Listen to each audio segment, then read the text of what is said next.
Good evening. Ever since our student representative meeting, me and my other representative for biotech has been asking around for students' concerns or opinions with the atmosphere in school life. So far, we have not received a big concern to be worried about. However, something very major that's going on this week is STEAM Expo on Thursday, and STEAM Expo is also a capstone night for our seniors.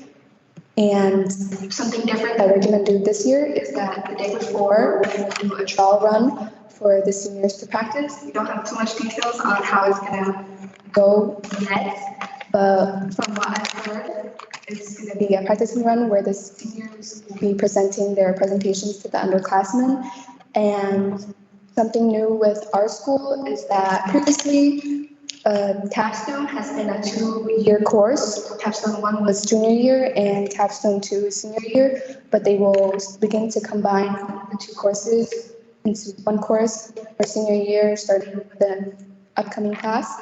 In my opinion, it'll be a little bit more difficult to fully grasp the course's skills and opportunities that it presents for the students. However, I think this practice run on Wednesday will help show the future classmen or future upperclassmen what a capstone project and presentation will look like. So I will really recommend, if you're interested, to come visit and see the projects and see our work that we have been working on for the past 2 years, or for the Science Expo, just the work that the students have been doing for the science fair. And other than that, we've just been readjusting since the winter break.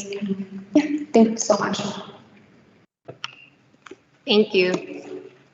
Seeing that there are no other student reps in the building or online, we're going to move on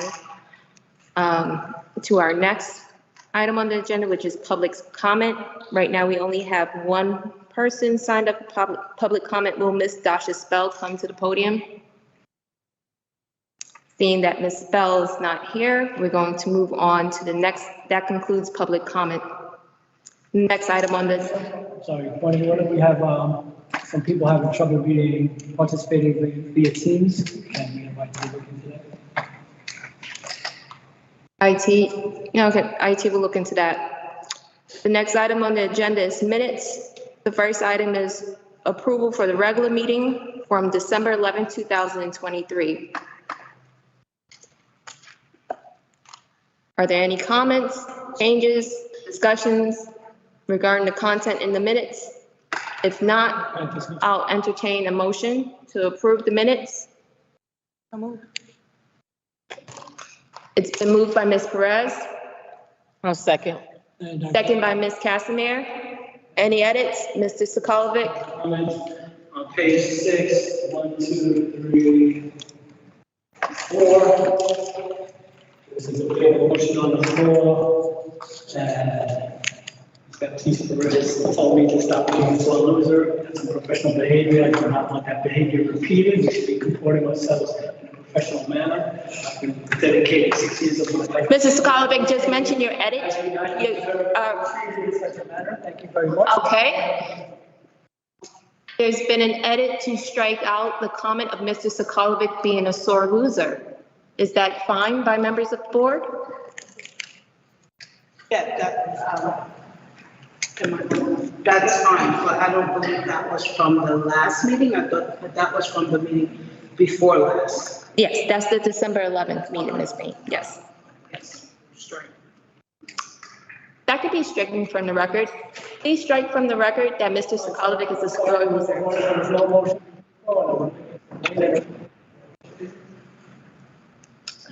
Okay, so please keep in the record that Mr. Sokolovic is a sore loser. Any other edits or changes? Overruled, Mr. Sokolovic. This is your first warning. It's going to be kept in. No. First of all, congratulations, Mr. Sokolovic. There's been an overrule of the motion. What is the point of order, Mr. Sakalovic? Robert's Rules of Order. Mr. Sakalovic, what is the point of order? Point of order is you are out of order once again. Before it's a name call. I would Mr. like you to Sakalovic. call yourself as the chair, and representative of the Board of Education. And if that's difficult, pretend you're in the courtroom. Behave how you would act in the courtroom or with a client. Mr. Sakalovic, Not call names in the Board of Education. I am referring to the specific language that you have addressed. If you want to keep it on the record, that is completely fine. I am not objecting to it. At first, I thought you wanted that to be removed. If you want to keep it in the record, that is absolutely no problem by me. It's not that. Therefore, there's no need. Therefore, there's no need for an appeal of the decision of the chair, because I agree, it should stay in the record. So let the record reflect that we will keep the minutes as is. All in favor of the minutes as is, say aye. Aye. Any in opposition? Any abstentions? Hearing none, the motion passes. The minutes from December 11, 2023 is approved. The next item, the minutes for approval, is minutes from December 20th, 2023, our special meeting. Are there any comments, edits, or changes? Hearing none, all in favor for approving the minutes from December 20th, 2023, say aye. Aye. There was a motion. Oh, Motion. motion to approve, made by Ms. Perez, second by Ms. Bain. All in favor? Aye. Any opposition? Any abstention? Minutes from December 20th, 2023 is approved. The next item on the agenda is the chairman's report. Let's see. For my report, I just want to mention some of the things that I've taken active participation in. So as chair, I've been meeting with the superintendent on a regular basis. If there's any need for phone calls or something urgent to the district, I've been communicating with the superintendent as well as my executive committee for any opportunities, including those that I can't attend. So members of this board is present. And that includes a recent Q&A session at Hardin High School. In addition to that, earlier this month, the superintendent and I had an opportunity to meet with our student reps. As you can tell by the content today, it was not just simply an activities report, but we asked that all students that participate have meaningful dialogue to understand the true reflection of leadership in this district. And as well as what does it mean to be a student rep? What does it mean for good governance? As well as actually discussing contents of hot topic or issues in their schools. So that was an excellent meeting. It was myself, the superintendent, Dr. Levy David, as well as Dr. Avery. On January 6th, I had the opportunity to host the Three Kings event at Louis Marin School. Which was just a wonderful day of celebrating Three Kings. Plenty of family members showed up. It was an excellent event. The mayor and several members from the delegation and city council were also there. Also, we have an upcoming meeting with the Bridgeport delegation. One of my goals as chair is to make sure that I bridge the gap between communication with the Bridgeport delegation as well as with city council. So that way, communications as to the needs for the board and for the school district is heard early and not just during the advocacy time. The meeting with the Bridgeport delegation will happen later on this week. And also, one last thing you'll notice on the agenda is the change in committees. After consulting with several different entities, including the Connecticut Association of Boards of Education, also known as CABE, my goal as chair is to have efficient and productive meetings actually aimed at the district. So we're going to take something that's going to be a change instead of the 7 to 9 committees that the district normally has and see what happens with 3. This is experimental, and hopefully we will give this a good faith effort to try and be expedient, efficient, and also be mindful of our staff's time with board meetings. So those are some of the most critical changes I have to report. I look forward to working with you all, as well as members of the community, moving forward as chair for this year. Thank you. Madam Chair, point of order. The chair has. State your point of order. My point of order is the chair is acting beyond the scope of her authority by eliminating and creating committees, which is the sole purview of the Board of Education as per policy 9280, which I have a copy of for everybody to look at. Overruled. We're going to move on to the next I item. appeal the chair's decision, Second. and now we can have a discussion. Policy number 9280 states. So let me state for the Excuse board, me, no, you don't. Mr. Sokolovic, as chair, it is my opportunity to explain to the board the process and procedures with this. And everybody gets. There's been a point of order. The point of order is that the chair is challenging previously done conduct from prior chairs of consolidations of committees. The point of order was overruled by me. It was seconded by Mr. Menahan. At this point, the assembly, the delegation itself, has the opportunity to decide as to whether to approve my overrule of Mr. Sokolovic's opinion or stand by Mr. Sokolovic with the formation of committees. So the way this works, each member, it's only debatable one time. Each member will have one opportunity to speak. And then after the end of each member speaking, there will be a vote. The vote yay is in favor for the chair's decision, and a vote nay is that the point of order is wrong, essentially.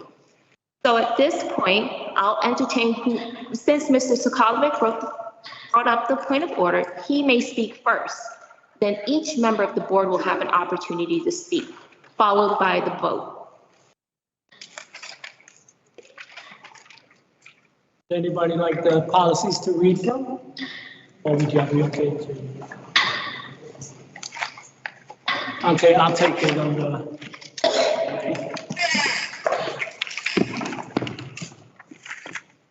Yeah. Yeah.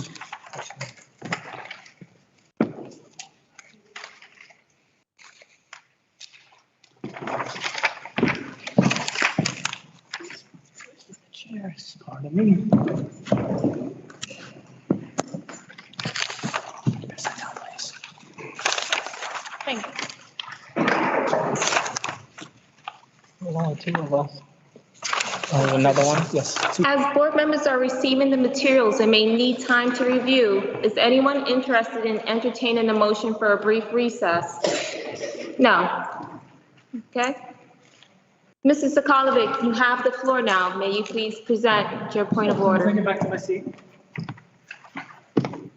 Would the attorney like a copy of our bylaws? And the consultant? Sure, that'd be great.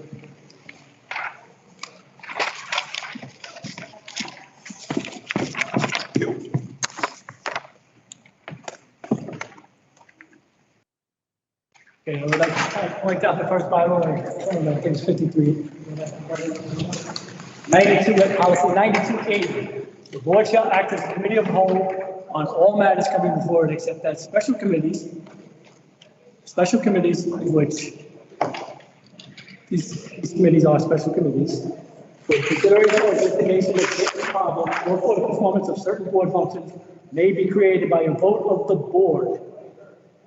Committee members and chairs shall be appointed by the chairman by filing a list thereof with the superintendent's office as soon as possible following the organizational meeting.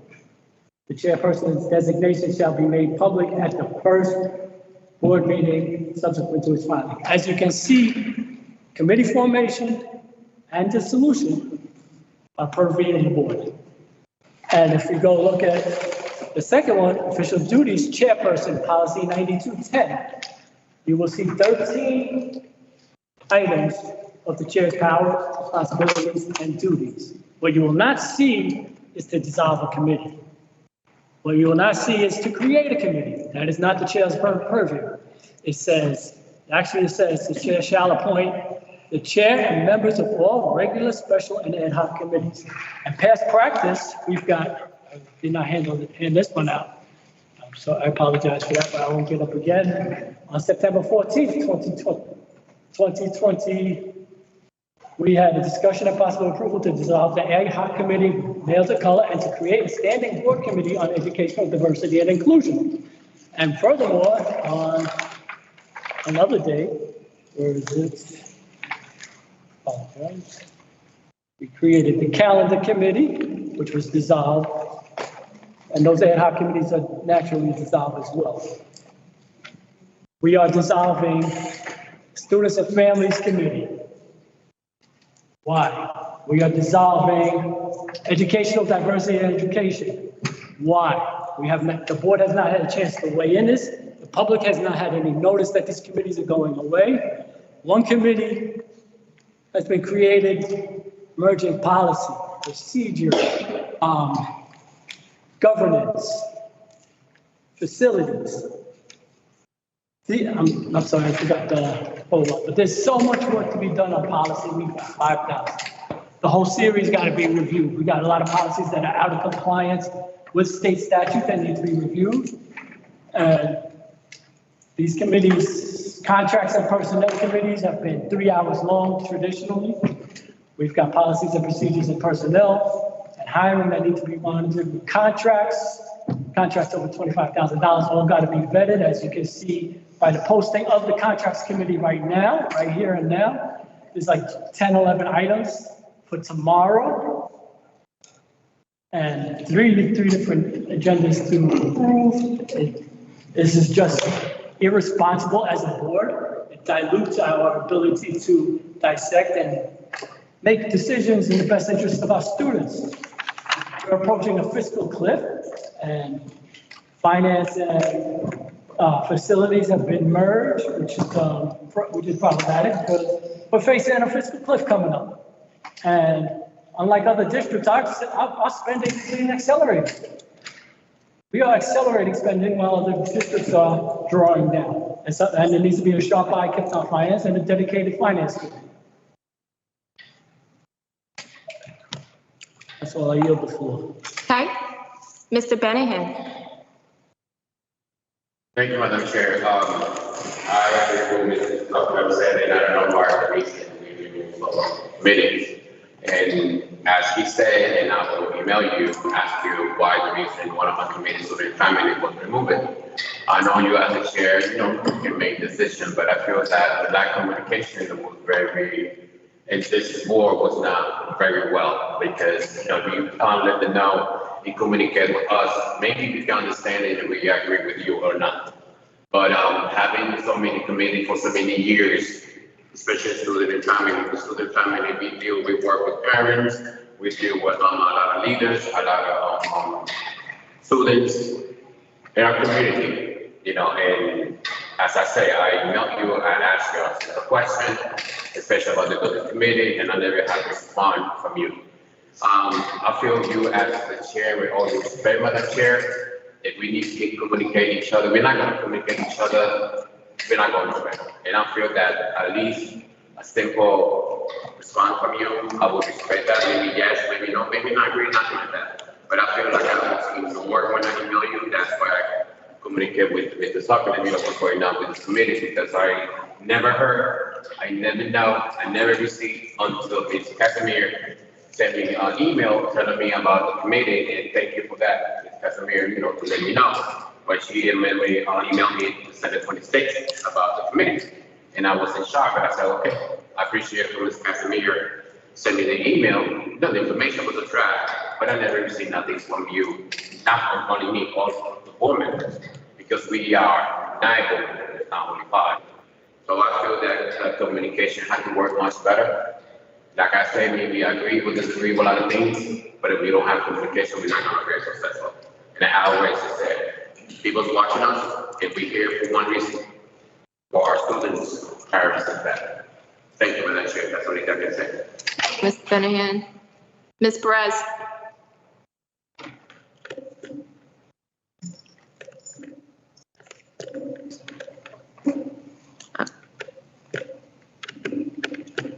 There we go. Were these committees dissolved or merged? Because I believe we not get rid of committees, we just merged them into 3 committees. So can you just answer that for? Oh, no committee of the Board of Education was dissolved. All the committees were merged as in past prior practice. There used to be a personnel committee. There used to be a separate contracts committee. Personnel and contracts were merged together last year.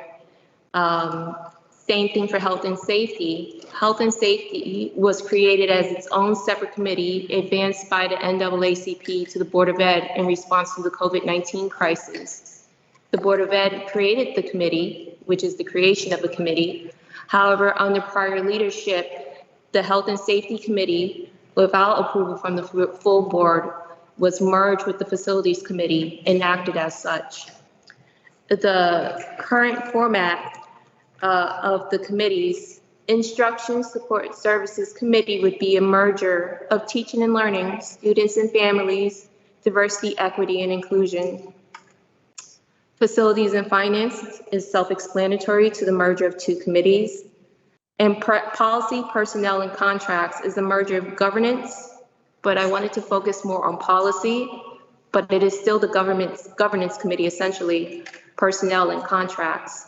So there's been no dissolution of any committee from the Board of Education, just a merger.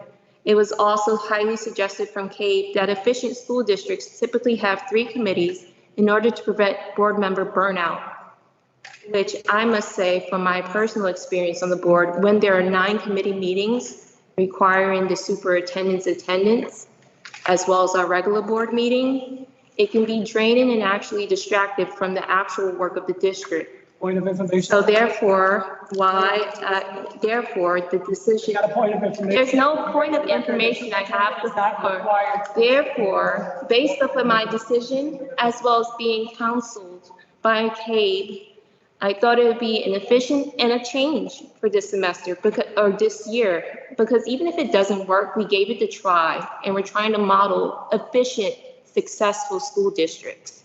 So that was the ultimate decision with the merger of the committees. I also thought in terms of, for example, instruction and support services just tend to flow better off the tongue instead of saying students, families, teaching, learning, diversity, equity, and inclusion. So I wanted a more succinct name and also sought guidance for a succinct name that will actually be inclusive of all those committees as well, while not losing the very essence of what the committee is supposed to perform. Thank you. Ms. Casimir. No questions, no comments. Ms. Bain. Mr. Woodson. No comment. Mr. Medina.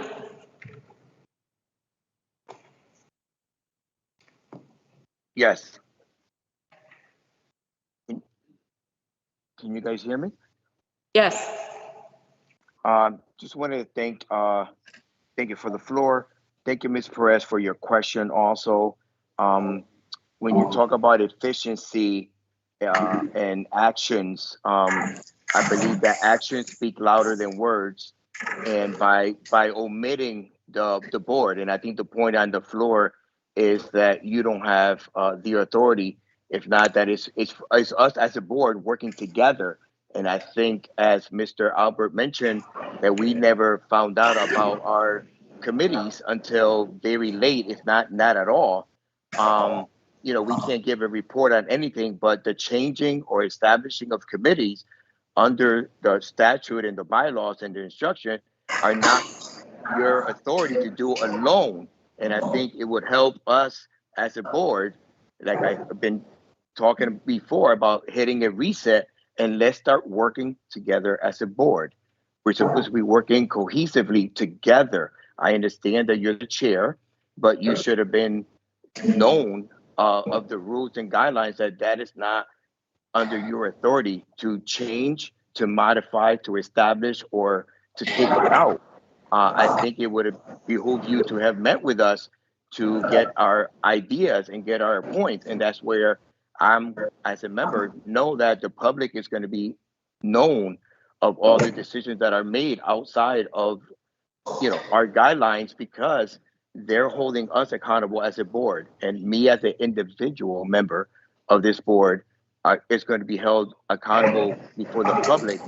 So I need to hold you accountable and say, if you read those things that have been handed over to the board, and I ask my colleagues to look at exactly at those documents that were given to you before you vote, and just vote on the line of what is established, not what is made up.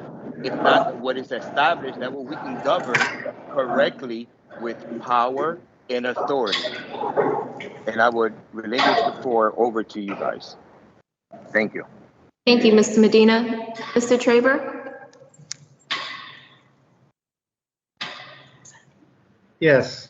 Mr. Traber is first- present. Sorry, let the record reflect that Mr. Traber is present online. Mr. Traber, you now have the floor. I would first like to point out I've been present since 6:15. I signed on at 6:15 and was told to hold, and I would be led on. And I am finally got on about 10 minutes ago. So I didn't hear the initial part of this discussion, but I have gotten the gist of it from listening to the last 5 or 10 minutes. And I think that a significant decision has been made without full discussion of the board. And I think that's wrong on its own. I understand the point about whether this is a merger or creation or not or the termination of existing committees, but it is a major discussion when we go from 6 to 3 committees. And the committee assignments are made. I understand that the chair has raised the issue of the amount of time and effort that it takes to run 6 committees versus 3 committees. But in so doing, what you've done is make committees where some board members don't even have committee assignments. And some board members only have 1 committee assignment. So there's certainly not a lack of board members available to attend board meetings.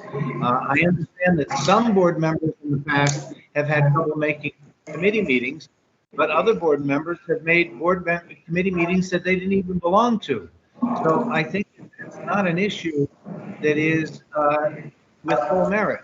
So I think this is a decision that was brought to the full board long before a decision to implement was made. And I found out by seeing the agenda for this meeting. That's when I found out. So I think this is a decision that should not be allowed to stand, and the full board should participate in a full review and discussion before this decision stands. Thank you, Mr. Traber. Thank you. So as I've mentioned when inquired by Ms. Perez, this is not a dissolution of any committee. All the prior committees still exist, just under new headlines. Also, if you look at our committees, which have been published online, we are actually going to get a greater seat at the table when it comes to legislating at the state level. There have been prior roles and votes, committees, space, a seat at the table for Bridgeport that's never been utilized with CABE. So, for example, we actually now have a CABE government relations liaison that's been delegated out. We have the CABE assembly delegation, therefore there's no vote that's going to go through CABE without Bridgeport utilizing our 3 seats at the table. Also, we're utilizing the CABE liaison for consistent training and opportunities so that we, the Bridgeport Board of Education, will not only just get the opportunity to advocate, but continue to educate ourselves on changes on the state level.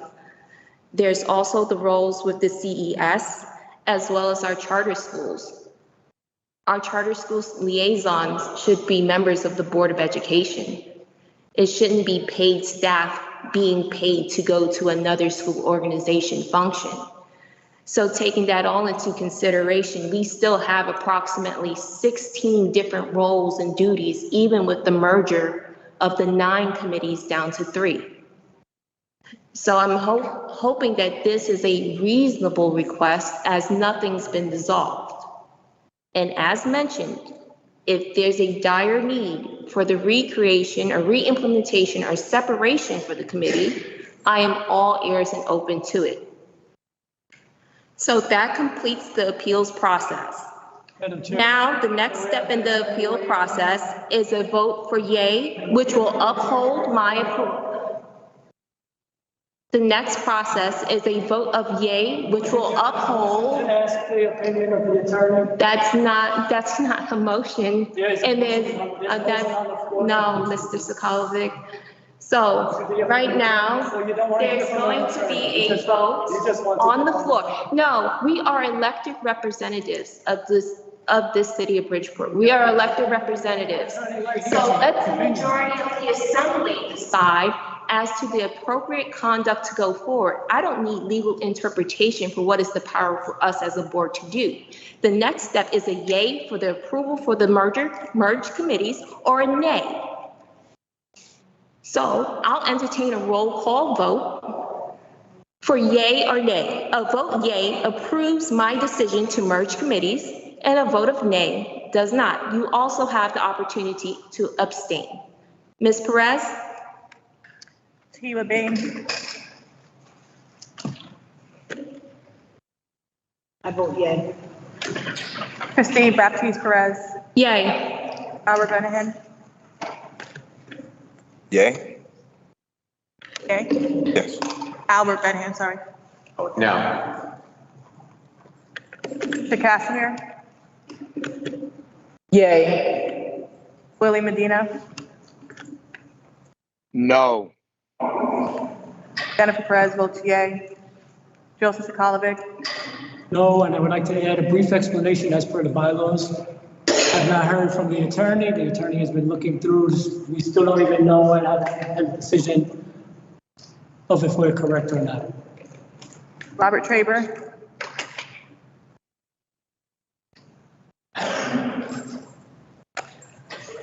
Andre Woodson. Yay. Madam Chair, her microphone is not on. We cannot hear from the record, so I don't know, how you can speak it aloud now. Take time to go on, so. You want me to do the vote again? No, just read the results. Oh, okay. So there is speaker 5 yay, 3 no's. The motion carries. The merger's been approved by the full board. We will move on to the next item on the agenda, which is committee reports and referrals.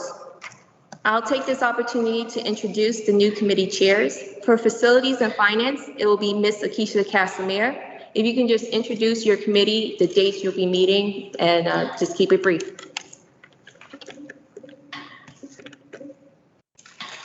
Yes, Facilities and Finance first meeting will be held on Monday, January 29th at 6 p.m. Thank you.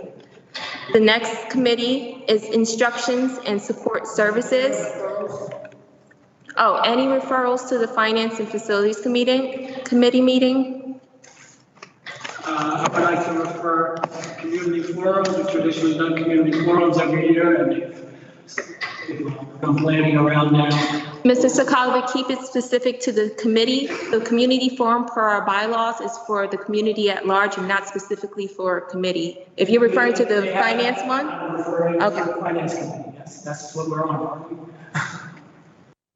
And also, community forums, they usually, I can give you more on that later, community forums, calendar of the budget, and I suggest, I would also like to refer a primer on the budget for the new board members so they can have an understanding of the budget and what's going into it. And that's all I got for this. Okay, Ms. Perez, Instructions and Support Services Committee.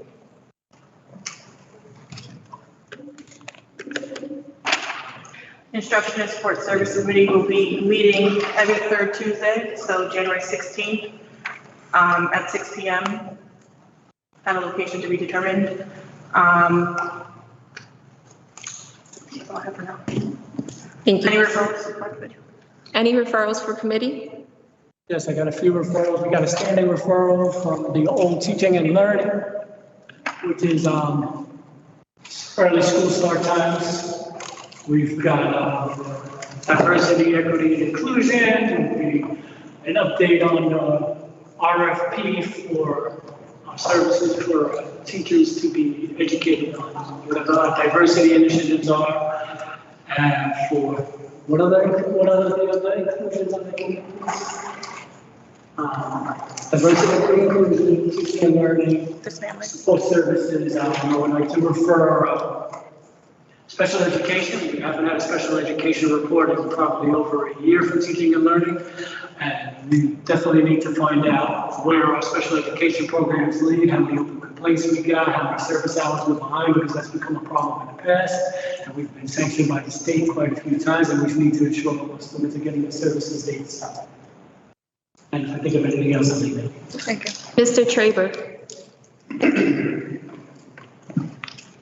Yes, I'd like to make sure that we are still under discussion in what was the Teaching and Learning Committee about the early changing the high school start time. Yes, do you have any referrals to the committee? Yes, I'm referring them. I want to make sure it's still on their agenda. No, Mr. Sokolovic just referred that as well. I couldn't hear, I had a little glitch. No problem. Any other referrals to committee? No. Hearing none, we'll move on. Madam Chair, Yes, Ms. Casimir. sorry to interrupt. One thing that I did leave out is that the Facilities and Finance Committee meets the third Thursday of every month, with the exception of January and February. Thank you, Ms. Casimir. The next committee is the Policy, Personnel, and Contracts Committee. Tuesday, sorry. Oh, That was third Tuesday of the month. Sorry about that. Facilities and Finance Committee will meet on the third Tuesday of every month. Third Monday? Third Monday. Oh, you killing me now. Sorry. Okay. I'm so sorry. I'm nervous. Sorry about that. The third Monday of every month, with the exception of January and February. Sorry. Third Monday of every month, with the exception of January and February. And it will also be posted on our website. The next committee is the Policy, Personnel, and Contracts Committee, which will be chaired by me. We will meet the second Tuesday of every month. The first meeting will be next month, and the agenda has been posted online. Yeah, and as you can see with the agenda posted, it will have an approval of the Policy and Contracts Committee, last agenda, as well as approval from the last Governance Committee meeting. Any referrals to committee? Mr. Sokolovic. Yes, for the Personnel Committee, I would like organizational chart, new updated organizational chart. There've been many changes. I would like new positions and salaries for before the board, because we need to know how much money we're spending and how fast we're spending it. That's for the for contracts, I would like to refer a 5-year calendar plan, 5-year calendar of expiring contracts, so we can stay on top of the contracts. And for policy, I don't know if you're aware, but in the even numbered years, policies are all supposed to be reviewed. It hasn't been done in a decade, and that was the next step for the policy committee. We need to review all our policies, because as I've mentioned, several are out of date and out of compliance with the state statute, and some of them haven't been dusted off in over a decade. It's been one of the most neglected committees in the history of the board of education. Thank you, Mr. Sokolovic. The next committee that we will now have reports from, I have put a There's case. a hand up. There's a hand. Madam Chair, my Oh, hand was I'm up. sorry, Mr. Traber, your hand's up. Yes, I'd like to see a full report go before that committee and come to us for the of all hirings and staff changes last July 30th. We have not had complete reports at every board meetings of staff changes and transitions, departures, and promotions. And in looking at next year's budget, I think we need to see what has changed since then. Okay, Mr. Traber, Thank you. you're welcome. Okay. Okay, seeing no other hands up. The next committee report we'll have is a CADE report. So this will be done by the CADE liaison, which is myself, also in conjunction with the CADE Governance Committee appointed personnel, Mr. Sokolovic. There are plenty of opportunities, as mentioned, that occurs throughout the state in terms of advocacy. as well as trainings. So the next training will be on January 24th, 2024, the board's role in advocacy, which will be held by CABE. It's a free webinar. I highly suggest board members attend. There was also a Urban Districts Alliance meeting on January 4th, 2023. I'll make sure I attend all of those meetings in the interim going forward. And that concludes the committee reports. And there's no real referral that goes to CABE. It's really our attendance, and I'll report our attendance there. And in terms of certain things where we will need to advocate on a state level, or if we feel that CABE is moving forward with a policy that would actually be harmful to urban districts like ourselves, we will advocate against such policies and speak out. So that will be presented. So at this time, there's no referrals that would actually go to the CABE report. The next item on the agenda is the super. On committees. No. I will not be serving as liaison to any of the charter schools. So please remove my name from you. Okay. Thank you for your willingness to not participate. The next item on the agenda is the superintendent's. Madam Chair, my hand is up. There's a hand, ma'am. Yes, Mr. Traber. This would have to be just regarding the CABE report. Yes, ma'am. My hand was raised about the CABE report. I attended the CABE Urban Initiatives meeting at the CABE conference. Myself and Mr. Sokolovic attended. I don't recall the chair being there. But I was invited to attend the meeting on January 4th and prevented from attending because I was not given access to the internet. So I added access to the internet down here. I've been given a link, but I was unable to access that link. And I was unable to arrange access to that link. So I just want to note that I was invited to attend that meeting and planned on attending that meeting, for the record. Yes, I also planned on attending that meeting and wasn't given access. So I've already spoke to CABE as well as my CABE mentor to ensure that I will have access as the CABE liaison to attend. And I appreciate your support in trying to attend as well. I was actually given that. I was given access by CABE. I was not given access by the Board of Ed. Nice. And from now on, only the CABE liaison will attend. He's out of the country, which is why Mr. I can answer that question. If I had been given the Mr. link, Tabor, if I had been given access because you were out of the country and due to IT issues and potential data breach concerns, you weren't given access. But no, if the link had been forwarded to me, if I had been told that as when I inquired and it had been forwarded to me, the head of the CABE Urban Initiatives, it was also out of country. And he's the one that pointed out to me that I could still attend. So I had planned on attending. So it could have been done if I had been told that and I had forwarded the email to myself on my personal email, but that wasn't told until after the fact. okay, moving on to the next item on the agenda is the superintendent's report. I'll now yield the floor to Dr. Camilla Levy-David. And you cannot restrict us from CABE's meetings. We will be attending as well because it's an urban collaborative and we are part of that collaborative. You cannot remove it. Mr. Sokolovic, you do not have the floor. You'll now listen to the superintendent's report by Dr. Levy-David.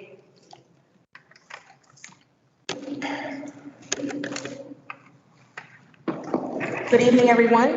Thank you for being here. It's really exciting to be here for our very first board meeting for the brand new year, and I'm really excited to be able to share a lot of the different activities and also priorities that we've been able to share with the community over the past few weeks. I'm actually going to begin by talking about a very important topic, and that is mental health. If somebody could go to the next slide for me, please. We had the opportunity to participate along with Mr. Harry Bell and his wonderful organization, which is Color of Positive Thought, to really address how we're supporting our students and the greater Bridgeport community with mental health issues, provide a great deal of information for members of the community and for parents for how we can better support our students, and also support the adults in the district through our mental health measures. And I'm just very pleased to see Mr. Bell here. Thank you so much for your support, sir, and for the work that you're doing in the community. It's been a pleasure to collaborate with you. And I actually wanted to open the floor if he had a few comments that he wanted to share regarding that report, if that's okay.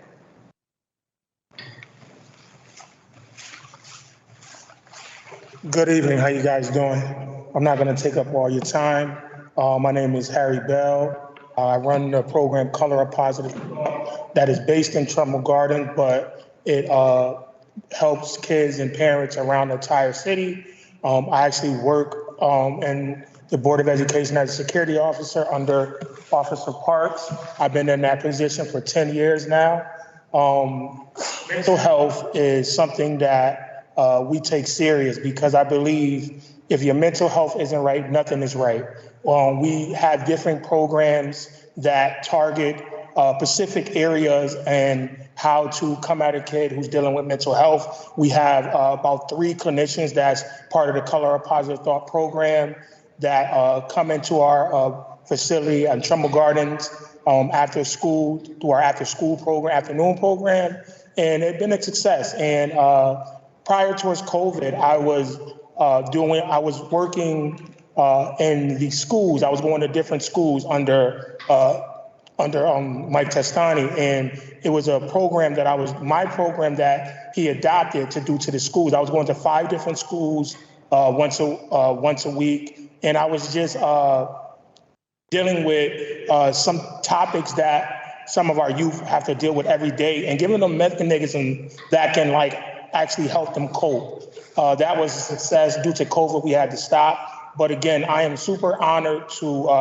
partner with the Board of Education on any way, shape, or form.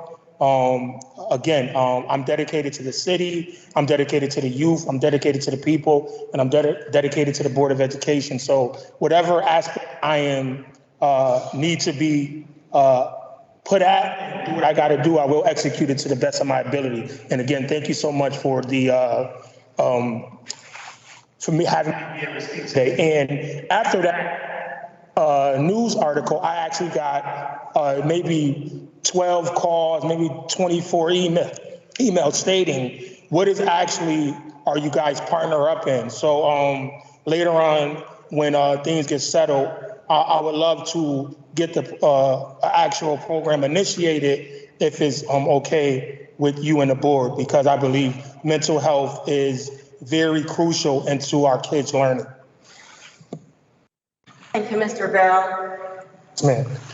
I really appreciate the fact that you continue after your regular workday to invest in our kids and to invest in their mental health.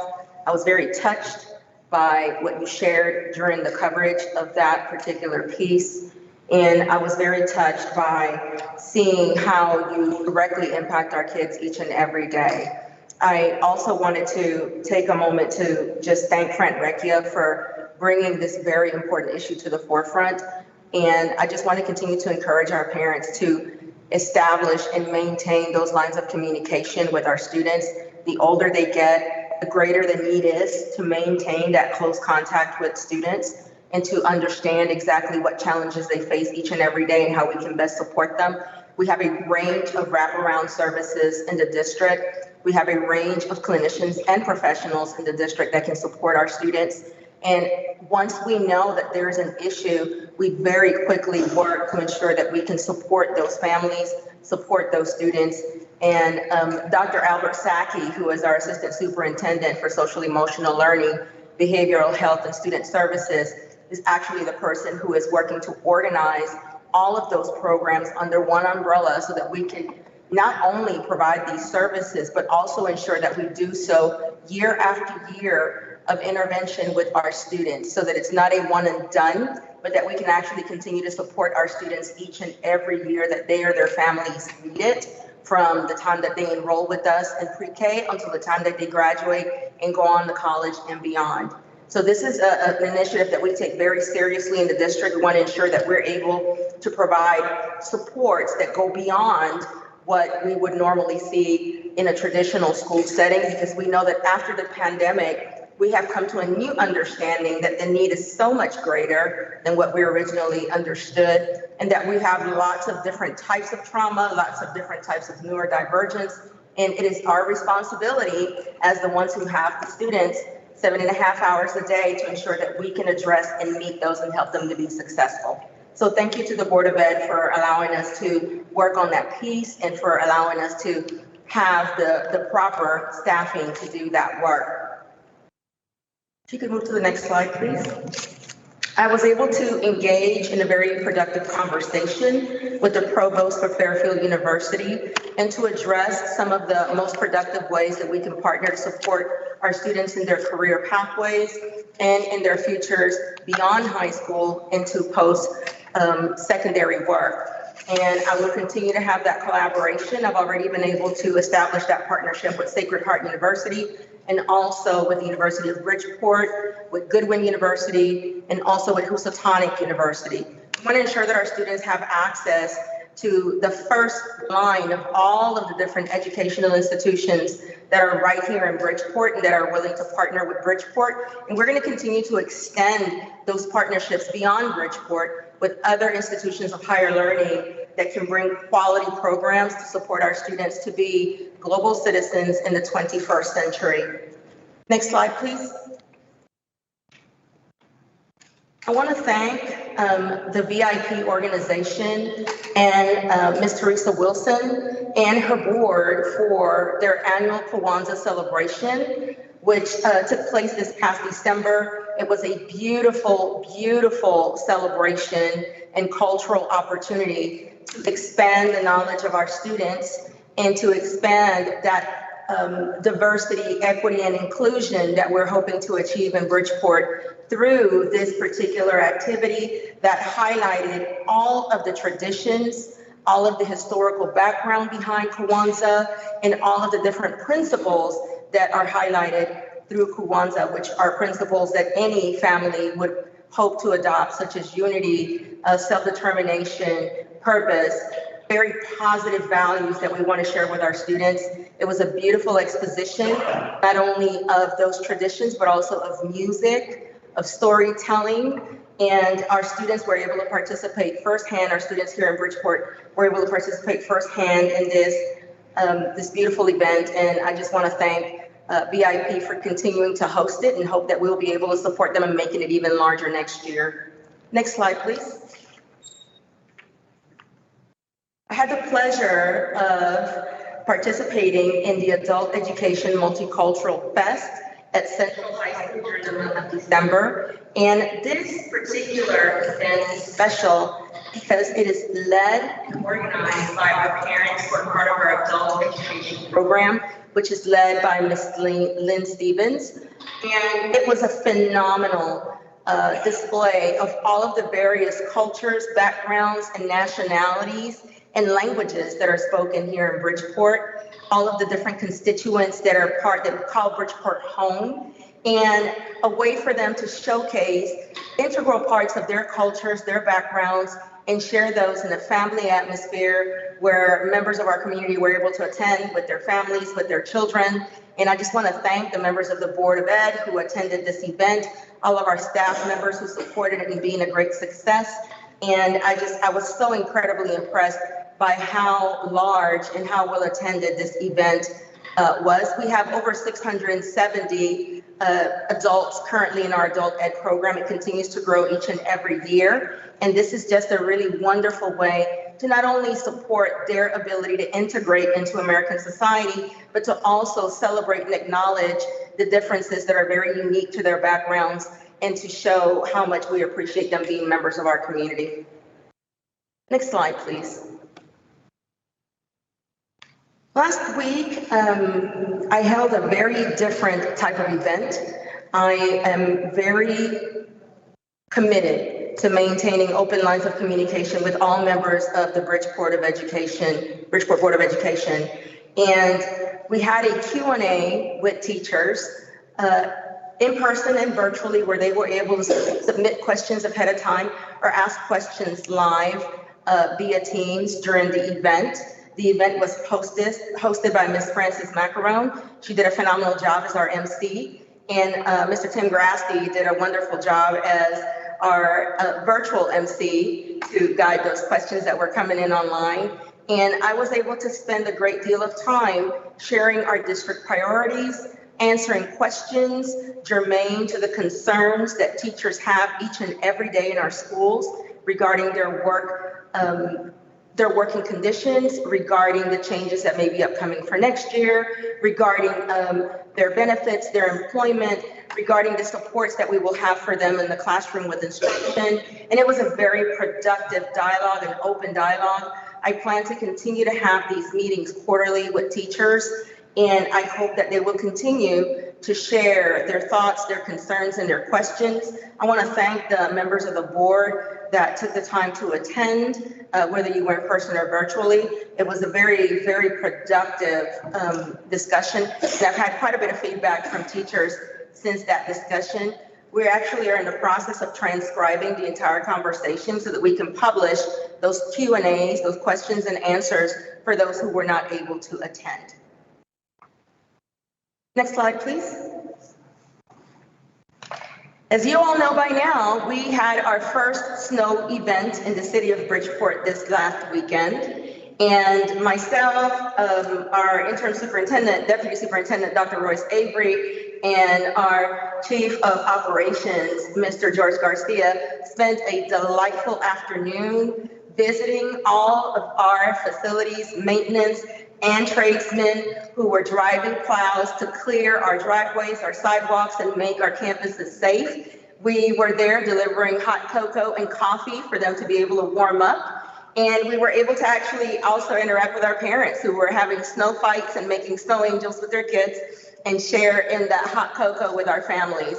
It was a really wonderful time to see firsthand the effort that it takes to do the work of maintaining our schools, campuses, and our streets safe, and the people who do the work, the ones that are the first responders who are there to ensure that we're able to open our schools every day. And they do so eagerly, they do so without complaining, and they do a phenomenal job of keeping our kids safe. So I just really wanted to highlight how appreciative I am of their efforts, how appreciative I am of them being out there in inclement weather in the cold doing what they do. And I just want to continue to encourage them and thank them for their efforts. If you see one of them on your campuses, please thank them because they were out there all day. They were out there all day as the snow fell, plowing, de-icing, and doing everything that they could to ensure that our students and our staff were able to access and have points of access and egress safely to our facilities. So thank you all for the work that you do. And please know that I'm going to keep the hot chocolate and coffee coming.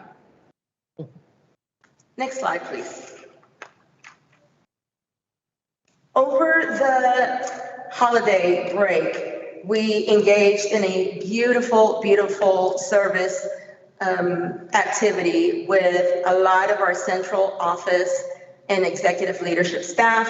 We were able to spend a beautiful morning at the Mosaic Senior Center, singing Christmas carols, sharing gifts, donated gifts.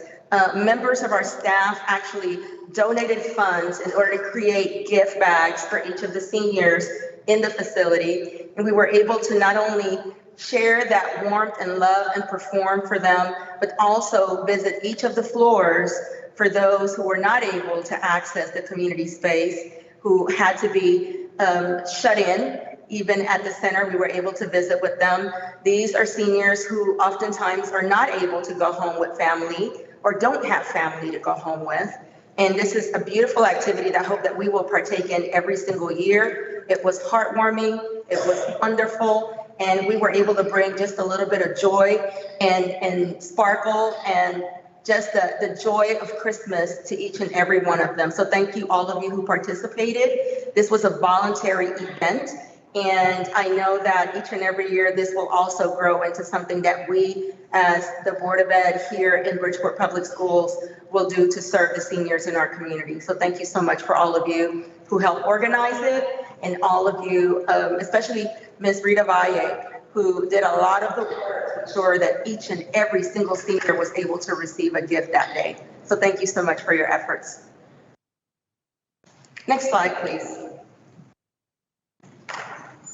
I was invited by leadership Greater Bridgeport to attend a day-long incredible partnership to speak to all of the different nonprofits and community leaders here in Bridgeport who partner with the BOE and want to continue to grow those partnerships and want to find productive ways to do so. And I was able to share not only our district priorities and the needs for our district, but also just what makes Bridgeport such a special school district and such an amazing place to work and learn. And many of them have now reached out because they want to really grow those partnerships and continue to engage with us and continue to support our students. So I'm really excited about the prospect of sharing how they can do so and to continue to grow their input and their feedback and their contribution to the work that we do here in Bridgeport Public Schools. Thank you so much to Leadership Greater Bridgeport for having me. It was a pleasure to be there to share with you, and I hope that I'm able to do this again with you in the future. Next slide, please.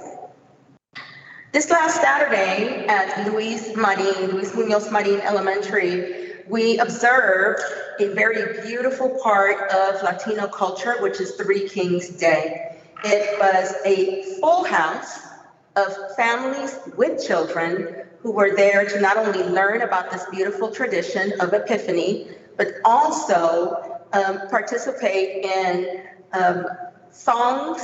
We did a sing-along with the superintendent. I was able to lead the whole group in a beautiful rendition of a Spanish Christmas carol. We were also able to have a bomba group who performed and had drummers.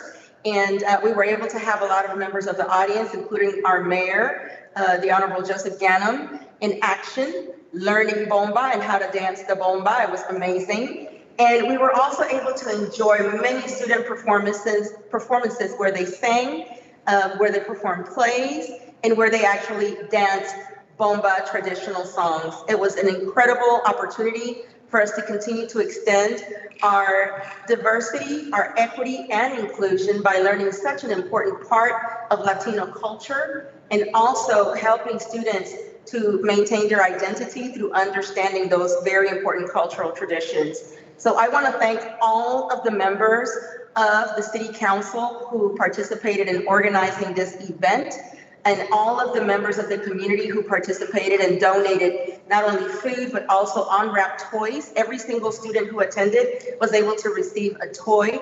And I also want to thank Ms. Christine Baptiste Perez, who served as our MC, Ms. Jennifer Perez, who was in attendance, and any other board member. If I didn't see you, I was busy dancing and singing, so I apologize, but I just really want to thank you for being there to support and participate with our community.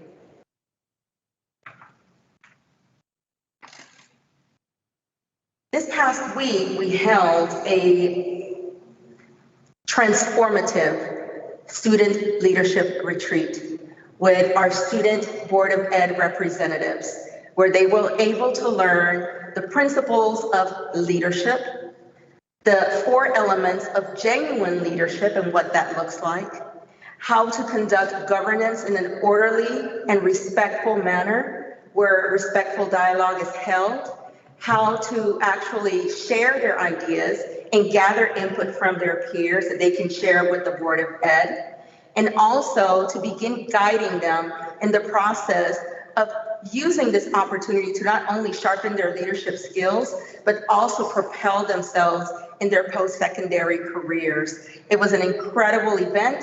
Dr. Royce Avery supporting us in hosting that event, as did Ms. Christine Baptiste Perez. And they were very, very excited.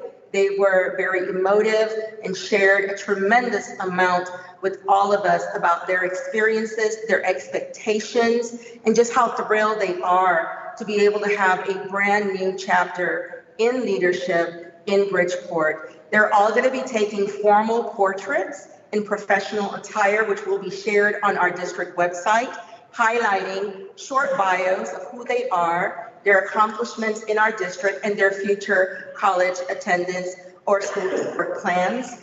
And I'm just very, very excited to be able to also announce that this particular group will form the core of the Superintendent's Student Advisory Council for the remainder of this year and moving forward every year. This group of students who are selected by their schools to represent us at the board level will be our Student Advisory Council, and they'll be meeting with the superintendent separate from this board meeting once per month, because it's really important for them to be able to speak frankly, transparently, and candidly without fear of reprisal. It's really important for them to be able to lead in a safe space. It's really important for them to be able to share their thoughts and ideas without the risk of being critiqued for those ideas. And it's really important for them to ask questions in a safe place. We want to also protect their mental health and their leadership skills as they're learning. This is a way for them to practice and for them to sharpen those skills. And we're just really excited to just bring an entire new way of supporting our students and leading in Bridgeport Public Schools. Thank you for all of them. They were all present. They were all accounted for. We were able to enjoy a beautiful lunch after our retreat, and they returned to their campuses to begin their new task of ensuring that they're gathering feedback and input from their entire student body before they report to the board through every board meeting. The full student body will be in attendance at the next board meeting so that we can introduce all of them, and they will return to taking turns and alternating after that point. And finally, because I know my report has been long this time, but we've had a little bit of a respite between meetings, I just want to share that we had an exciting bus ride to Blackham Elementary. We rode a kindergarten, elementary, and middle school bus. Yes, we did that. Myself and the Honorable Mayor Joseph P. Ganem. And we had a phenomenal time, not only waiting at the bus stop and meeting with students and their parents and gathering their feedback regarding what their experience is with school transportation, but also talking to them on the bus about what their priorities are and what their needs are. We were able to tour Blackham Elementary. We were able to walk our students to class. And this was just a phenomenal and I hope unforgettable experience for our students.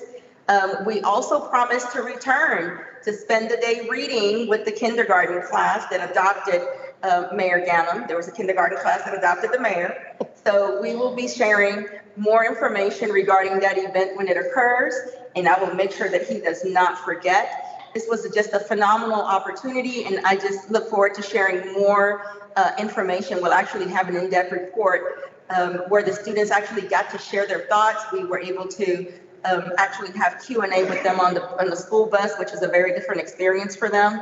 And we'll be able to share a more in-depth report through our website and through Parent Square with all of you real soon. And that concludes my report for today, Madam Chair. Thank you. Are there any questions regarding the superintendent's report? Seeing none, we'll move on to the next item.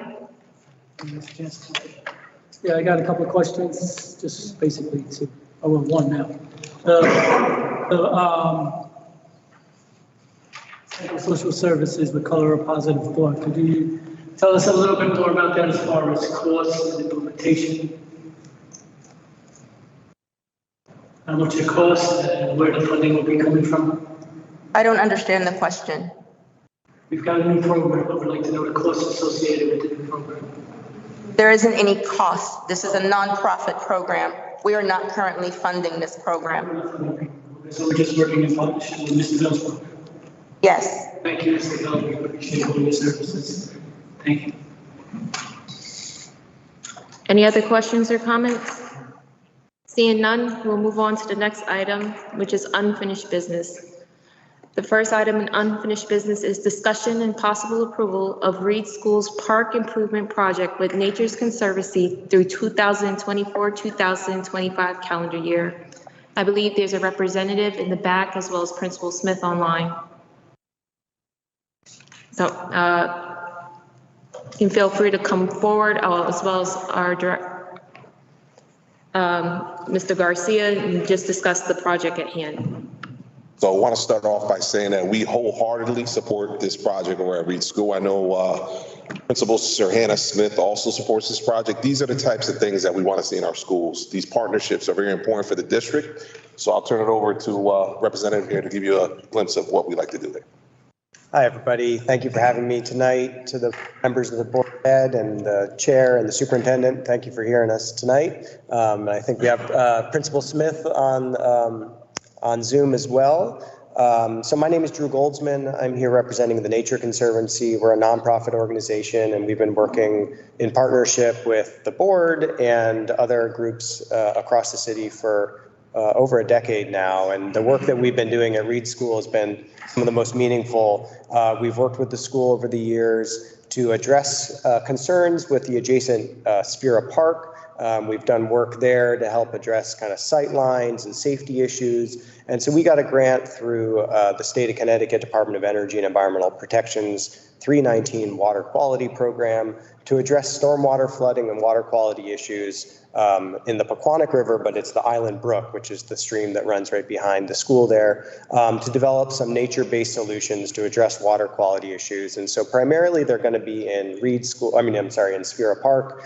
We have the Parks Commission's approval for that project, and we're seeking approval from the Board of Ed for the component of the project that will be on the Reed School campus. It'll be a relatively small project to address stormwater kind of in the turnaround section of the school. And I'll just close and perhaps be able to hand it over to Principal Smith to say that this is fully grant funded. The Nature Conservancy will be doing the project management of the project. We're not expecting or in need of any additional outside resources from the district or the city. And we've been working with the city attorney's office to hammer out an access agreement. So that's really what's up, I think, for discussion here tonight is approval of our access agreement, which yet again, I'll just note that the Parks Commission has approved.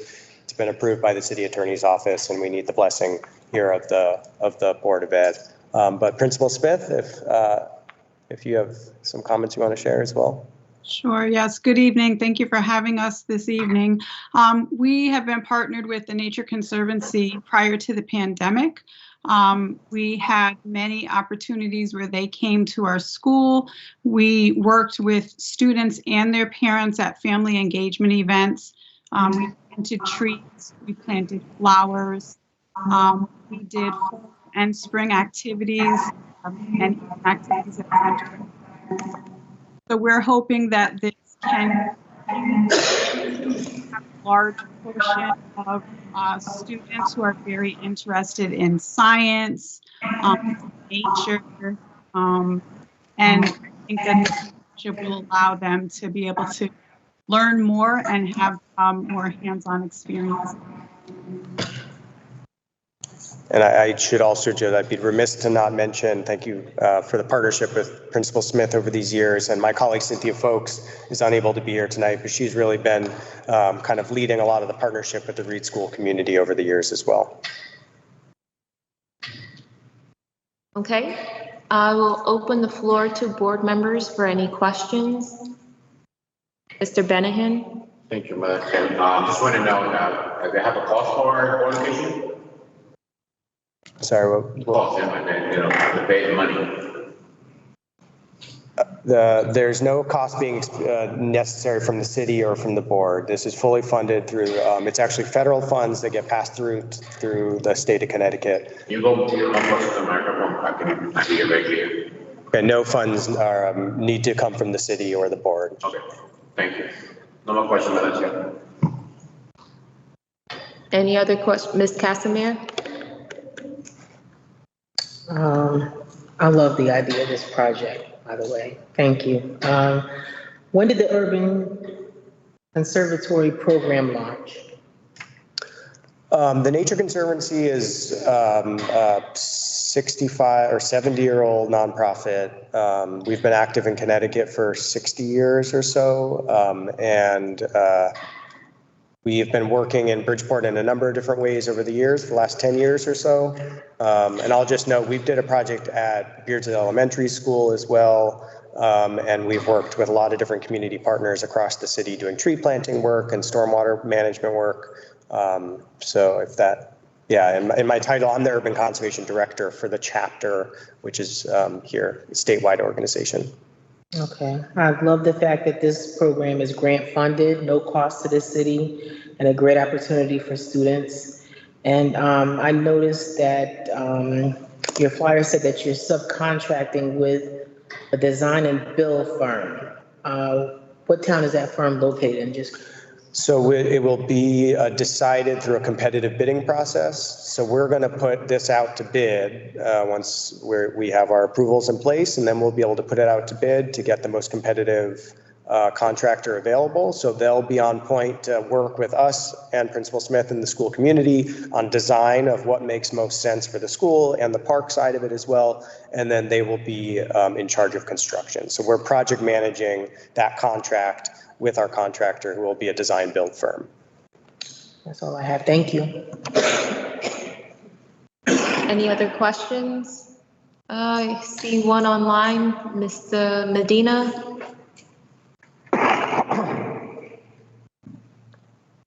Yes, I do apologize that I'm actually away at this moment. So I don't have some of the literature that I was able to read. So my question is two-part. A time frame on all these events that are going to be happening, I guess, at the school grounds. You have a time frame at this project? We are eager to get it moving as quickly as possible. So our next step will be to put it out to bid and get design moving promptly. And we need to spend funds down, to be honest. So we are eager to have work begin as promptly as we can, though with full understanding of the school schedule. And so we hope to get some components of it, perhaps even done this coming summer. But that will be contingent upon working with the school community and Principal Smith on what is kind of least impact to kind of day-to-day operations. But we're seeking approval to give us kind of the time frame to allow us to go into next school year as well, with the understanding that these processes can take some time. And that was my second part of the question. When you talk about work being done, how is it going to affect the moving around in the school, or what kind of work is going to be done, where there's going to be some heavy machinery on property or things like that? What's that work going to look like? Yeah, there would likely be some excavation. These are generally the types of installations that this would look like. Would be kind of an excavated, generally I would say we were looking at like a 5 by 15 chunk of ground that would be excavated out, and you're essentially just recreating or trying to kind of augment the natural water cycle. So you're trying to create opportunity for water to infiltrate into the ground more quickly than it would into bare soil or asphalt. And likely we're not going to be doing any depaving with this, but this is all pretty standard practice for any contractor who would be putting up all the required protective fencing. If it were going to be during school session, again, we really would prioritize this being during the summer. And so, but it would all be done in the, up to code and through fully protected from anyone, any access would be restricted and so on. Okay. Thank you very much. I look forward to getting a time schedule that where we can go and visit, if possible, the site and see what work is being done. Thank you very much. Absolutely. Mr. Traber? Yes, I heard your report at the committee meeting in November. It was a pleasure to hear, and I'm sorry that we didn't get to this sooner for you.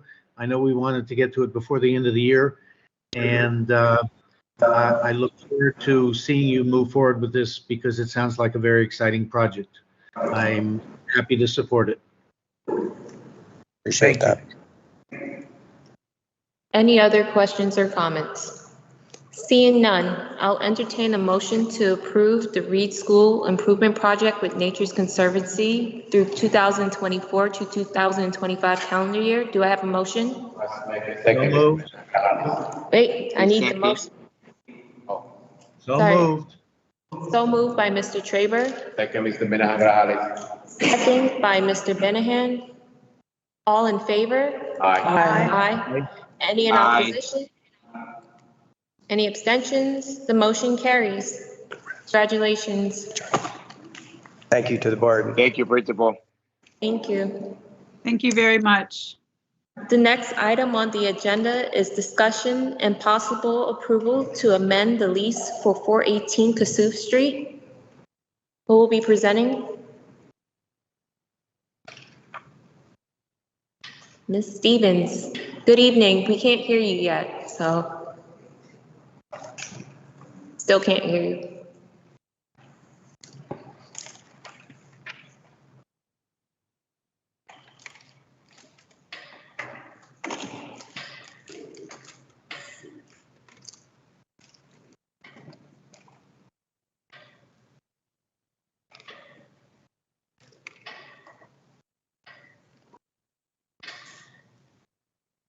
We're going to call and get in contact with Ms. Stevens.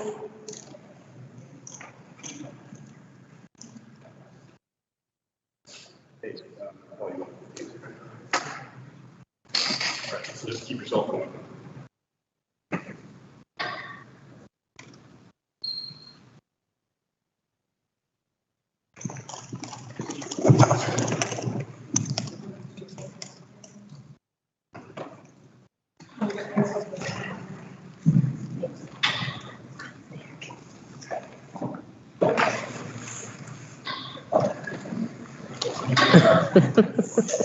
See our IT. Thank God for IT, right?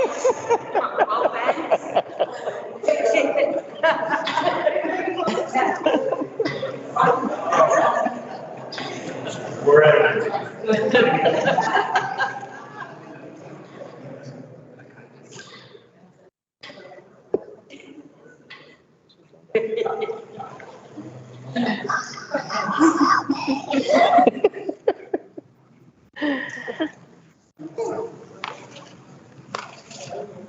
Yeah, they probably have to start. Good evening. Good Okay, evening. I apologize for the technical difficulties. So the amendment to the lease agreement is specifically to extend the lease agreement and to take it from a month-by-month basis to through June 30th. As it stands right now, Bridgeport Adult Education is running on a month-by-month basis at 418 Cassuth Street, and we'd like to secure the space through June 30th. Okay. Are there any questions from board members? Yes. Mr. Traber? I have no question. My hand was not, the machine, it's not going down, sorry. No problem. Any questions from any board members? Ms. Casimir? Yes, I faintly remember us looking for another location for adult ed. Can we get an update on whatever happened to that? That is correct. That is still in progress. We currently don't have any other locations identified, but I am working with Mr. Garcia and with Dr. Levy David to identify a site. Okay. And I went on Google Maps to look at the location and I recognized it because I drive by there all the time. The parking lot that's next to the building, is that to utilize for free for staff and students? Are you referring to the Cassuth Street location? The parking lot that's located directly like next to the building. Next to Cassuth Street, yes, we utilize that parking lot for our students. Okay, that's all I had. Thank you. You're welcome. Ms. Perez? Want to make a motion? Yes. Motion to approve the amendment of the lease for 418 Cassuth. Motion's been moved. Do I have a second? Second, Mr. Minahan. Second by Mr. Second. Minahan. Any further discussion? Hearing none, all in favor? Aye. Any opposed? Any abstentions? The ayes have it. The motion to approve the amended lease has been passed. The next item on the agenda is discussion and possible approval to enter into an agreement between Bridgeport Public Schools and Area Cooperative Services, ACES, for alternative route to certification for teachers of English language learners, the ARCTEL program. Indira is here to present, Grant. Nindira, okay, I'm gonna work on names, New Year's resolutions. That's okay. Present on that. Answer to everything. Good afternoon, everyone, or good evening, everyone. I am here to present this inherited contract. This is for ACES, Area Cooperative Services. It's for the ARCTEL program, which is the alternate route to certification for teachers of English learners. As you would have noticed, contract has been hanging around for a little while. It is for $45,750. It is for 10 current teachers. It is a cost of $4,575 per person plus a $75 application fee. It has been in committee. There weren't any additional questions, but please let me know if there's something that I could help in terms of the terms and conditions that are listed. The dates obviously do look the way that they do because we needed to proceed. All right, to any questions from board members?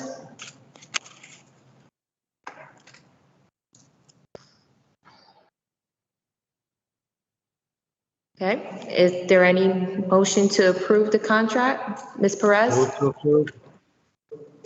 Motion to approve and enter an agreement between Bridgeport Public Schools and ACES for alternate route certification for teachers and ACES. It's been moved. Is it second? I'll second that. Second by Ms. Casimir. Any further discussion? Hearing none. All in favor? Aye. Any in opposition? Any abstentions? Hearing none. The motion carries. Thank you. The next item on the agenda is discussion and possible approval of the Nutrition Center food bid RFP. Good evening. We're seeking approval from the full board for the annual nutrition food service bid RFP. Once approved, we can source the best quality food product at a competitive price for the 24-25 school year. Thank you. Are there any questions from board members? Ms. Casimir? Hi, I just want to make sure that I'm reading this right, because you have one set has price comparisons, and then the rest of the paperwork is like blue and white writing. So the comparisons that you put up here, does that reflect everything that you buy, or you're just giving us comparisons to prices that have fluctuated with certain foods? I gave you comparisons to items that fluctuated. The other sheet is a combination of everything that the Food and Nutrition Department we would like to purchase for the new school year, so we'll have to go out to bid for those items. Okay, excellent. That's all I had. Thank you. Thank you, Ms. Casimir. Any other questions, Mr. Sokolovic? Yes, this is just really a price comparison. It's not really an RFP in and of itself. What's the document that goes on to the bid sync for purchases? The document that goes on BidSync is the blue and white document. I was accustomed to, I haven't seen one of these in a while, like at least a letter of, some letter where you plan to go out to bid, blah, blah, we're seeking, soliciting, or offers for. No, because we use that form. It's an updated form because we're going out to bid with multiple food service vendors. So it's actually showing the items that we're requesting, the brands, and then we have an equal or of brands. So that's really what we're requesting, and vendors go in and they just select the items that they can source for us. Okay, right. Okay, understood now. Thank you. Yeah, so we'll be selecting from multiple bidders, and we'll see the score sheets and everything when they come back to make sure we get the lowest price. Correct. Thank you. Any other questions or comments? One more question, Madam Chair. Yeah. Ms. Casimir? One more question. This is not on.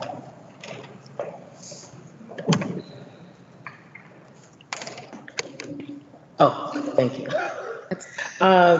What is the difference between commodity bids and commercial bids? Can you just quickly explain the difference between commodity and commercial, just for my understanding? Commodity bids mean we are receiving special government assistance. For example, we may receive a certain amount of pounds in cheese, so we'll get mozzarella sticks at $50 per case versus $110 per case based on the amount of cheese that we receive. So we go out to bid based on that commodity item, and then after that, anything we'll have to purchase at commercial price. So then we'll also go out to bid for those same items at that commercial price, just in case. Understood. Thank you so much. That's it. Thank you. No problem. Any additional questions? Seeing none, would anyone like to make a motion to approve the Nutrition Center food bids RFP? So moved. So moved by Ms. Perez. Is there a second? Second. Second by Mr. Sokolovic. Any further discussion? Seeing none, all in favor? Aye. Any in opposition? Aye. Any abstentions? The ayes have it. We'll move forward with the motion. There's no new business items on the agenda. Madam Chair, Yes. can you hear me? I'd like to make a motion that we seek a legal opinion from Attorney Dugas about special meetings called by 3 board members. Okay, I'll entertain a motion to adjourn. That's the next item on the agenda. I have a second.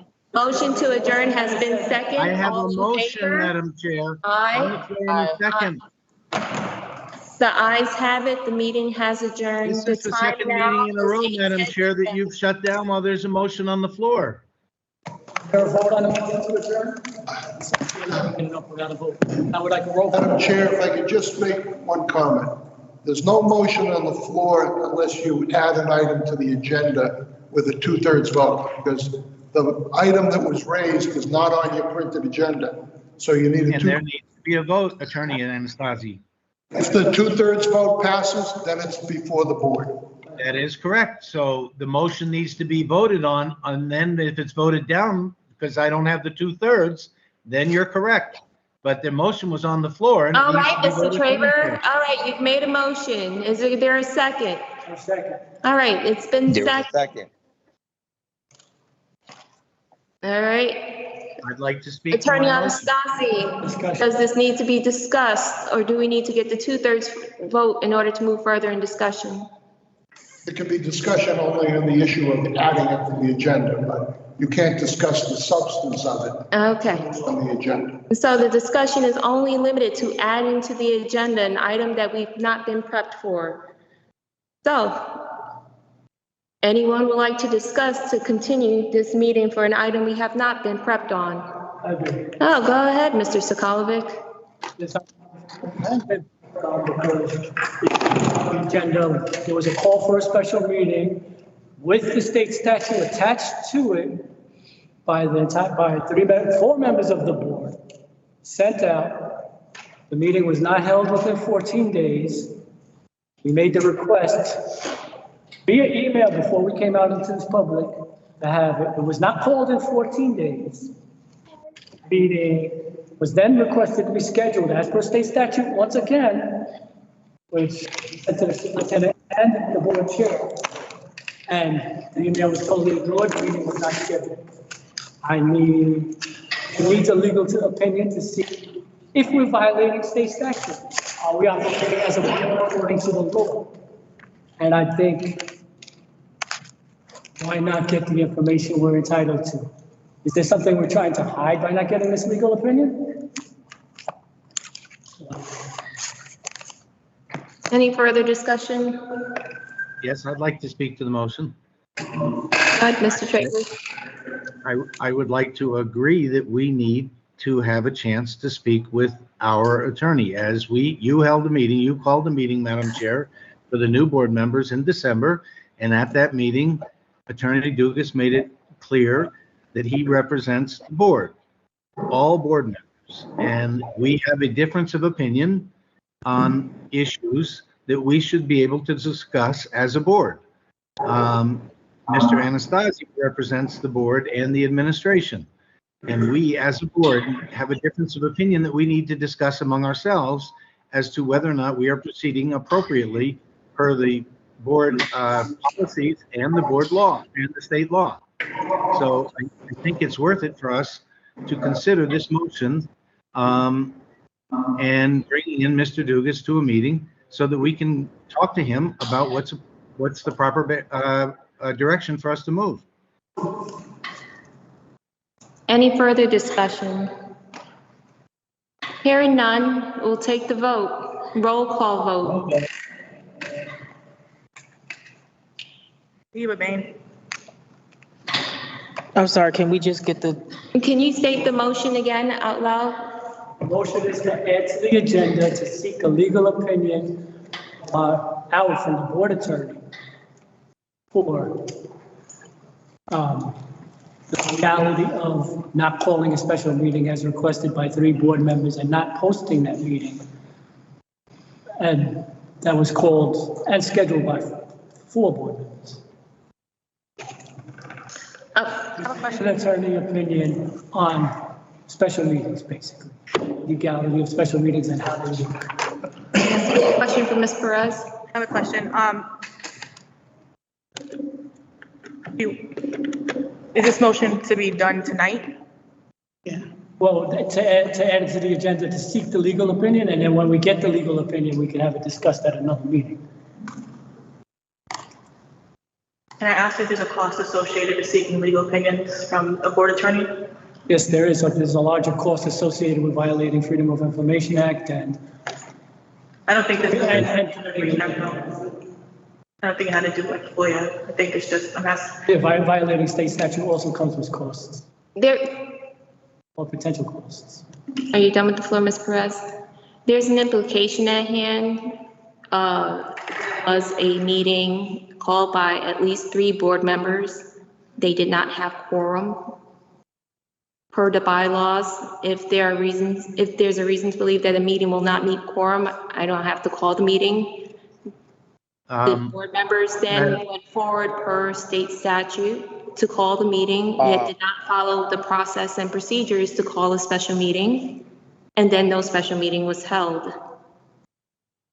So now they're seeking an opinion, and we would have to give all the pertinent facts, including the continuous failure to meet quorum to actually hold a meeting on both dates and occasion, as well as not the board members who called the special meeting failing to follow the board's process and procedures, including contacting the appropriate personnel to include the certification, the signature process in order to post the special meeting. So we would be seeking legal advice, in part, inquiring what happens when a special meeting is called without quorum. The special meeting is not called after the 14th-day period pursuant to statute. The special meeting is then moved forward by a member of that group seeking a special meeting, but then fails to continue to seek that they will have quorum and follow the board's process and procedures and the appropriate administrative protocols to call a meeting. So we would be paying our board attorney to write an opinion according to those facts. So all in favor for... Excuse me, discussion isn't over, Madam Chair. You have to be recognized by the chair, and I have not recognized you. I will go around. That's fine, but my hand is up, so you're moving to a vote when my hand is up. I have not heard from My yet. hand is up, I haven't. Mr. Traber, you've already had the floor. Mr. Medina. Thank you. Thank you very much for the floor. I'm just wondering if you're going to quote the statute or to quote the facts of the matter. The first one to fail in part in communicating and advising and figuring out what the process is. It was done by the chair, but not responding whatsoever. I even emailed you and said and texted you about that I was never asked about such meeting by you. So when was a quorum established or not established? I don't know. So I question the truth of the matter when, if anything, everything that you stated should be held, you should be held to those same standards as a board member, because you did not comply to communicate, to hold the board as a board, to communicate with us, to give us the decency of courtesy to communicate with the board, and let's work together as a board. You need to lead, and you failed to do so in numerous occasions, and you failed to note that it starts with you. And the leadership that we're looking for is to get the communication, to get the answers necessary. Me as a new member, I will be leaning on every single board member that's been working through the years to get the facts, to get the knowledge and the understanding. But I don't go with hearsay. I go with what is written, what is the standards, and what is the laws and the guidelines. And we need to protect against even each other. Again, as a military man, I promise to serve and to protect against foreign and domestic. So when I'm talking about this board, I'm either all in or I'm not. And I will come against any member that's that's going against the bylaws and the rules and regulations that are printed, that are written, that are there to help us govern and to help us to do things correctly and efficiently with transparency before the public. And this is what you fail to comply with and to understand. And some of our colleagues fail to read and to understand what they're reading, and shame that we're making decisions without having the proper understanding. Madam Chair, the floor. The reason for adding something to the agenda, getting into the merits of the issue, which you really ought not to be debating unless until it's added to the agenda or printed on a subsequent agenda. Thank you, Mr. Attorney Anastasi. I wholeheartedly agree, and so we will entertain the motion now. Madam Chair, I would agree with by Mr. roll call Anastasi vote. too. And you argued merit, legal merit, which is why we need the legal attorney to give us an opinion. Mr. not Traver, you. you do not have the floor. But So we you will failed to now recognize me. entertain the You said you motion. would. Roll call vote, Ms. Perez. The facts as you stated them, Madam Chair, are inaccurate. Mr. Traver, you do not have the floor. Sahiba Bain? No, I do, no. Christine Bennett? No. Albert Benningham? Yes. Akeisha Casimir? No. Lily Medina? Jennifer Yes. Perez? Jennifer Perez will say no. Joseph Sakalovic? Yes. Robert Traver? Yes. Andre Woodson? No. Motion fails.